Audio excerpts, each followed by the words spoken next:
Bismillahirrahmanirrahim. Assalamu alaikum ve rahmetullahi ve berekatuhu. Hemme görüyenlere bugün biz Herat vilayetinde, Afganistan'ın Herat vilayetinde yer titreme sebebinden ziyan gören hem vatandaşımızın yurttaşlarımız bugün bu gece nahar tayinladık. 250 kişilik nahar Derde Gazi'nde doktoru tayinladık. Allah kabul etsin buranın sadakalarını. Bir dostlarımız, hayırsever dostlarımız bize derdek dostlarına akşam nahar için, Derde Gazi'nin nahar içindir. Hayırseverler her birlikleri hak nazar şarjıqi, hak karin dünya, rahmetin rahimi. Sizlerden her birliklerinizden Allah Teala gelen hayır sadakanızdan Allah razı olsun. İnşallah ahirette ecrinde. Topraq astında yatanlar, Hirati hem vatanlar. Assalamu alaikum, mehriban dinleyiciler, hormatly Radio Türkmeni görücüler. Hemmeleriňize yine hem bir gezek salam olsun. Görüyorsunuz hazır Herat vilayetinde biz yer titreme sebebinde yıkılıp kalan oğulları bir tedat kömek gelenti kadirli hayırsever dostlarımızdan. Hazır biz yolda bilişiniz yani dostlar biz bir tedat su hem de biraz miktarda 250 kişilik elbette palav çöregi bilen inşallah biz bunu alıp yola çıktık. Hazır inşallah akşamadan biz öyle bararız ve o dostlar ki hazır bizi hazır vatandaşlarımız karşı otinler elbette biz hem akşamadan inşallah öyle bararız ve onların bu geceki yiyecek naharlarını yek inşallah her kaysına tavsiye ederiz ve onlardan hem dualar alırız yigitleri ki bizi vesile edenler elbette şu miktarda iyime için palav su ve nanları gelecekte inşallah köp kömekler bilen bu kışlaklara barmak istiyoruz ve hazır görüp oturan kadirli tomoşaçılar hem isteseler hukman suratda şu WhatsApp belgemiz ki ekranın yüzünde görüyorsunuz dostlar.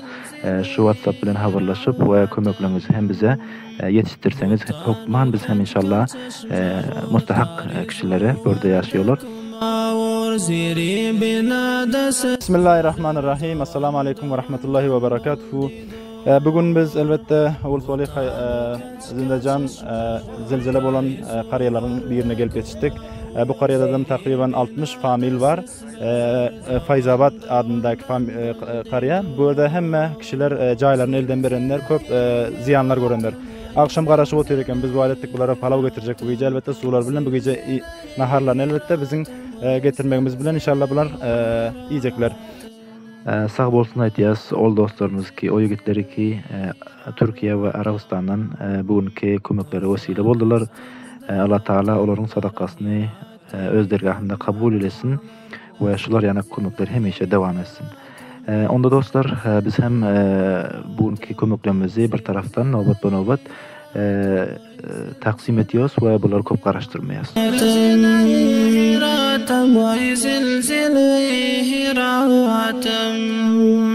Ser bilen keşkek siyah bazı zinde Hayır sever dostlarımızdan istiyoruz. Eğer şöyle kömeklere vesile bolacak bolsa hukmani suratda biz bunların hayırlarına vesile bolars. Biz garaşyas hukman ve minnetdarlyk bildirýäs dostlarymyza ki bize bugün vesile boldular. Her bireklen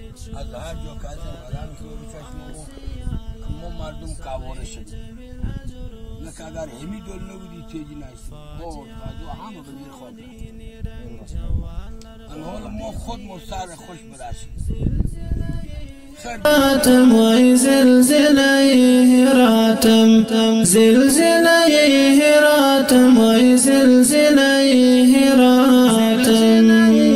راتم وای زلزله راتم Canların kurban berdiler, zeminler zeşin gördüler, çendin hasaret galan sagiru kebirdiler.